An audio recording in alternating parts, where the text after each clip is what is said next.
Over the last 2 years, Israel, with the full backing of the United States, has assassinated, has attacked every single element of Gaza's health system.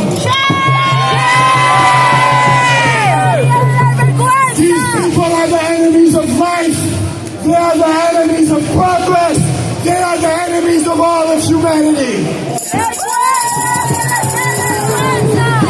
But we have seen doctors across the world organize, get with their colleagues, build across their profession to say no. No! And not just to say no, but to take urgent action. Please, brothers and sisters, a warm, loud welcome for Dr. Zahir Ahmad.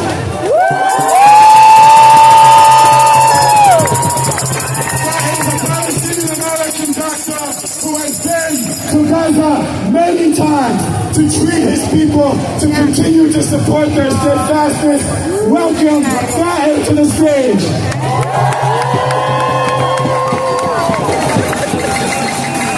Thank you very much. It's an honor to be here. It's an honor to be among friends. And I want to say just a few things from the ground. I want to share just a few messages from the ground in Gaza.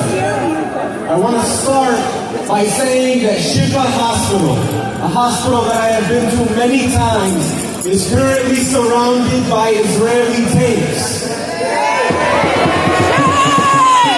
This is not the first time that a military has decided to target a hospital in Gaza. This is not the second time. It is not the third time.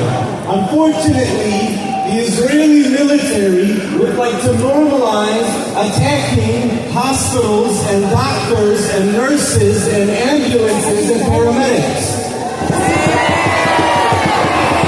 So to my colleagues in Shifa Hospital, in the emergency department right now, I want to send a message here from the headquarters of the United Nations in New York City. Yes. We are with you. We stand in solidarity with you.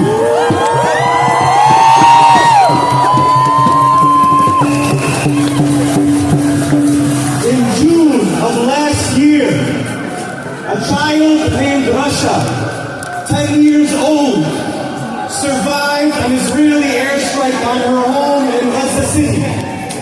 Her and her brother Ahmed, who is only a year older than her, miraculously survived with their family. At that time, Rasha decided, as a 10-year-old in Gaza, that it was time for her to write a will. 3 months later, another missile from the Israeli military found Rasha, and this time killing her and Ahmed. I would like to read Rasha's will.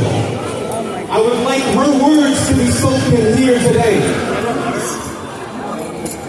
My will, if I become a martyr or pass away, please do not cry for me, because your tears cause me pain.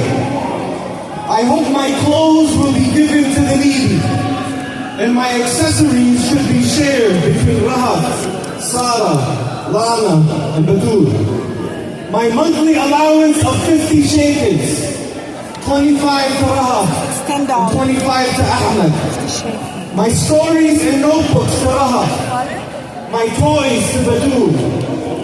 And please, do not yell at my brother Ahmed. Please follow these wishes. The world has turned a blind eye to Russia and the tens of thousands of kids who have been killed, who have been dismembered, who have disappeared in Gaza at the hands of the Israeli military. And I ask you today, will you ever forget Russia? No! Will you ever forget Ahmed? No! Will you ever forget him? No! We must never let them be forgotten, especially in front of the people who stood idly by as they yelled for help, as they called to the world.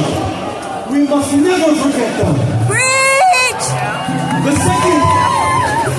The The second message I carry to you from Gaza is that of Nurse Yusuf. He is a nurse that works in the pediatric intensive care units.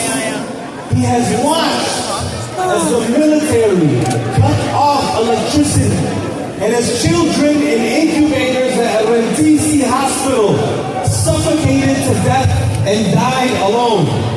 I told Yusuf that I would be here at this protest today, and his message to everyone here is to keep on fighting, is to keep on protesting.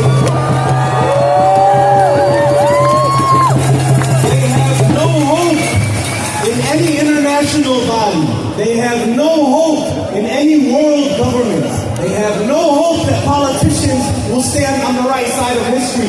The Yusuf told me that it brings them hope when they see us fill the streets, when they see us chanting free, free Palestine. Free, free Palestine!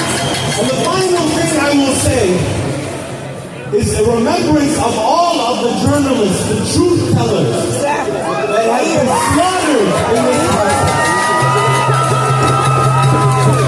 We know about Anas, we know about Muhammad, we know about Ismail, we know about all of the journalists that have perished. And I do want to mention the story of Muhammad Karega, one of the journalists that was struck at a tent in front of Shifa Hospital, along with Anas and his colleagues. One thing I want to mention about Anas, about Muhammad, that still disturbs me to this day, and I will share it with you so you can mention his story, is that months earlier his home had been targeted, and he is an only child. His father had passed away long ago. It was only him and his mother. And he remembers hearing the news because he was reporting live at the time in the line of duty and showing up to Shifa Hospital looking for his mother. And he says, I recognized her by the way that she was sitting in the corner of the hospital. I recognized the way that she would sit. And as I approached the body, I knew that her body was lifeless and that she had been martyred. And Muhammad months later has been reunified heavenly with his mother. But I insist that all of us continue to share the stories of what has happened to these people, what has happened to the Palestinians. There is a deliberate effort to dehumanize, to silence, to censor. And the way that we break that is that any opportunity we get, we say his name, we say Muhammad's name, we say the names of all of those that have perished or have been wounded. It is the only way to honor their memory, and it is the only way to hold those accountable. Thank you. I appreciate being here today. Free, free Palestine!